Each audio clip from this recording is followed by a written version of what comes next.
Bakadosh Boker Or Masechet Nazir Daf Aleph Amud Aleph 41a. We are going to start the Gemara. Vetu. If you remember, we were talking about the word Zikano is coming to teach us that a mitzorah, there is a mitzvah to be Megaleach Zikano, specifically with a ta'ar. Okay? So he comes and he says as follows. He says, Vetu, and furthermore, if you're going to tell me if you do with any other type of a machine, right? Any type of anything that you're going to cut the hair. Mitzvah ka'avid, you're doing a mitzvah. This is by the mitzorah. Midelo ktiv tar, and the fact that you didn't write down the tar, meaning from the fact that the Torah did not write tar by a mitzorah, as mashma, that you could do it in any form, right? Keresh shakish, like Keresh shakish, the Amar that he says, kol makom shata motzei aseh velo ta'aseh, any place where you found the positive commandment and a negative commandment. If you could do both of them mutav, then good. And if not, that means you cannot do the mitzvah taseh only by doing the avera of the lo taseh. Yavo aseh v'yitchel lo taseh. Comes a positive commandment, and then it's going to push off the negative commandment. So according to this, if the mitzvah could have been mekayem the mitzvah through doing giluach not with a ta'ar, which means, let's say, with scissors or any other things, so you could be mekayem the mitzvah without doing the lo taseh of cutting off the beard. So therefore, for sure, the Torah would prohibit you to use a ta'ar. Because, one more time, you have a negative commandment, you cannot take off the beard, okay, with a ta'ar. Now you have a positive commandment, the mitzvah has to take off all his hair. So if you could do it in a form where you're not transgressing the negative commandment, why in the world are you going to take off the beard with a ta'ar? That you're doing a negative commandment. If you could come and do the mitzvah of giluach by mitzvah with anything else, which is not a ta'ar, so do it that way. Why am I going to tell you, no, do it with a tar, but by doing with a tar, now you're going to be over on the avera of what? Of cutting the beard with a tar. So says the Gemara, and according to Rabbi Eliezer, my tama, what's the reasoning? That what? That you have to dafka come and use a tar. Yalif is going to learn rosh merosho. There's an extra word, rosho. The Tanya was learned in the right time. This is it says in the pasuk. Now,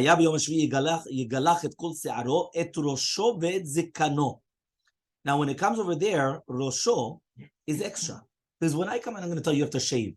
What's the normal thing that you're going to shave? The head. The head. But by the way, there's kind of something new that people shave. In the olden days, everybody, even Goyim, had beards. Right? Maybe they didn't have beards, going up, but everybody had beards. They used to trim. Huh? Were they Orthodox at that time, did they?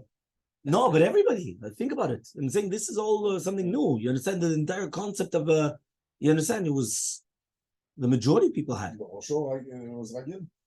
But Rosho, and if I'm going to come and I'm going to tell you to take a haircut, or I'm going to cut my hair, what hair are you referring to? I've got to shave, right? So usually now, it's true, when you shave, it's probably here more than the hair. But usually a haircut, or you're cutting something, it's always the hair of the head. It's not anything else. So he comes and he says, so Rosho is extra. So Mata Mulomar, what's it coming to teach you there?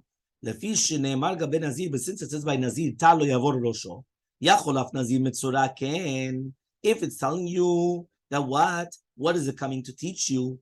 Since it says by the Nazir, tar lo yavor ar rosho, that you cannot put a tar on his head, yacholaf Nazir. I would have thought to do the Nazir, which is a mitzora. Also, it's the same case, which means a mitzora that comes and he's going to take off all his hair, and he's also a Nazir. And he didn't finish his Nazirut. So he cannot do it, because it's a sur for the Nazir to cut off his hair. Tamun Lomar comes to teach you. You understand what happened? I mean, you have a Nazir that he became a Mitzorah. Now, when he finishes the Mitzorah, he has to take off his hair, but he's still a Nazir. So he can't do that. So he says, Tamun Lomar, Rosho, that even a Mitzorah, which is a Nazir, has to cut off all his hair. Maybe he leaves two hair. So says the Gemara, no, you went further. You went much deeper. Says the Gemara, Mimai. How do you know this? Maybe you could do the mitzvah with any type of a scissor or anything else that you could do. So why did I have to mention in tar? That you could say that even betar you could use. But not that you're chayav to use a tar. Meaning really be'emet, you could use anything else for a mitzvah. Right? But if you wanted to, you could use a tar. I would have thought say, if you use a tar by a nazir, you're going to be chayav, right? So too here, you're going to be chayav lashes. If a Nazir comes and he takes off his hair with a tar, he gets lashes. But if he takes it off with something else, maybe not lashes, but he destroys his Nazirut, but it doesn't get the lashes. So I would have thought to say also by Metzorah, he's also going to be mechayev also, right, the lashes. So he says, Kamash Malan de lo comes to teach you that no. The bemet it's mutar for Nazir Metzorah to come and to take everything off with a tar. So for the question is, so why bemet do we say that the tiglachat Metzorah needs a tar? So says the Gemara, if you would have thought that since the fact that it doesn't write ta'ar by the Metzorah, so it's a mitzvah, right? It's a mitzvah to do it, and even if you're not going to use the ta'ar, Keresh Lakish, just like Keresh Lakish. And therefore, do you see from here that the Torah did not permit you with a tar if it wasn't only even for a mitzvah? Okay? So says the Gemara, and according to the rabbis, Hai Rosho my dashive. What do they do with the word Rosho? He comes and he says they need it in order to push off the negative commandment of Hakafat Rosh. The Tanya was learned to the Braita, Lo takifu pat roshechem. You're not allowed to cut off your peot. Yachol of Mitzorah ken. 1 second. So what? Mitzorah doesn't cut off his peot. Tamunumar Rosho. It comes to teach you that there's a mitzvah. That means there's the positive commandment pushes off the negative commandment. The positive commandment was they have to cut off all your hair. That's going to push off a negative commandment of Lo takifu pat roshechem. You're not allowed to take off your peot. So says the Gemara. So lama michtav Rosho. So why do you need to write down Rosho? Tepuk lezikano. Just learn it from zikano. If it's written that you have to actually, because there it said, right? It says over there, so it's already written that you have to take off the beard. So the beard includes the peot. Yeah? So why do I need Rosho? So says the Gemara, the time we learned to write the Zikano Matamon, what is it coming to teach you? Zikano Lefish, the sense it says Ufat Zikano Igalecho, they're not allowed to cut off the beard. Yachol of Mitzorah, I would have thought to say that the Mitzorah is the same thing. Tamolumar Zikano comes to teach you Zikano. What does it mean Zikano? That really be'emet Mitzorah is going to be chayav to take off also Zikano. Right? That means even though usually you're not allowed to take off Zikano, here you're obligated to take off the Zikano. So Lala Michtav Rosho. So why do I need then Rosho and also Zikano? At the end of the day, I would have already learned it from Zikano. I don't need Rosho. Meaning, one of them is superfluous, one of them is extra. So why do I need it? So says the Gemara, Tzriche. I need both. Also Rosho and also Zikano. The katav Rachmana Zikano. As if it was only written Zikano. Velo katav Rosho and it's not written Rosho. Havamina, I would have thought to say, Hakafat kol harosh lo shma hakafa. Hakafa of the entire head is not considered hakafa. Meaning, like what I told you yesterday, you remember I told you yesterday, there's one shita that brings down that when are you over the issur of coming and and taking off the peot? If you leave the hair and you take off the peot, what happens if you take off everything? Meaning you're not a Nazir, you're not a Metzorah. But a guy comes, 000, zoom, everything, even this, even the peot. Then you're not. Yeah. So according to one number, that's what it says here. The katav Rachmana Zikano Havamin. There was a Havamina that kafat kol rosh is not considered a kafa, right? Why? Because at the end of the day, you did everything. You did the entire head. So it's not when it says that you're not allowed to take off the peot, means that you're only taking off the peot, but you're leaving the hair. No, you're taking off everything. So I would have thought to say maybe be'emet it's not considered hakafa, because hakafa is like lakif. Lakif is like to leave a corner. Here you're not leaving nothing. You're completely taking off everything. So the hachi katav Rachmana Rosho. That's why it teaches you Rosho, right? Memalef amubet, right? It's a long daf, so put on your seatbelts. Yeah. V'i katav Rosho. Yeah. V'i katav Rosho velo katav Zekano. And if it was only written Rosho and it wasn't written Zekano, Havamina mashmatarte. I would have thought to say in the Havamina that it's mashma both of them. Ta'ati yaseh v'dachi lo taseh. The positive commandment comes to push off the negative commandment. Umashma, and it's also mashma. Kafat kol roshma kafa, that it is considered a kafa, right?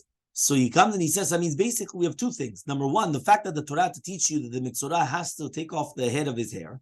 So even though it already said that you have to do se'aro, we're still learning, right? The yisur of tiglachat, that somebody that's not a Mitzorah, okay? That means only a Mitzorah is permitted to do such a thing. Not Mitzorah, you're not allowed to, okay? And number two, the aseh pushes off a little taseh. The mitzvah to say of tiklacha mitzorah is going to push off a negative commandment of what? Of akafat rosh. But we still don't know about ta'ar. Because remember, it's not written ta'ar by a mitzorah. That's why the Torah wrote zikano. From the fact that it actually comes and teaches you zikano, so it's coming to teach you that what? That it's only tar, because the yisur of taking off the zakan is only with a tar. So when it comes and teaches you that you're allowed to take off zikano, obviously it means with a tar. Because if not, I don't need you to tell me that. If I tell you right now, I don't need to permit you to come and to take a scissors and do like this. Because if you're going to cut your pelt, right, with the scissors, I don't need to tell you a heter for that, because the yisur is only with a tar, or something which is ke'en tar, like a tar. So then you get the, the triple zeros, or the zero, or even maybe one, or whatever, the different numbers, because you also have to leave a little bit of the pelt. But if I'm going to take scissors, and just like you take the scissors and you cut this, if I'm going to do this, exact same thing that you have here at the top of the head, you're going to come, you're going to cut here. I don't need the heter. I don't need to tell you you're allowed to do that, because there's no yisur. The yisur is only if you take a tar. So if I'm going to come and I'm going to tell you that you have to cut off the zakan, so it has to be with a tar. Because if it's not with a tar, I don't need to tell you that. It's obvious you're allowed to do that. By the way, scissors are really considered different. Rabbi Eliezer, and according to Rabbi Eliezer, so 1 second. If he's going to come and he's going to say that Rosho is coming and telling you that you need to do ta'ar, so how does he learn the concept that a positive commandment comes and pushes off a negative commandment?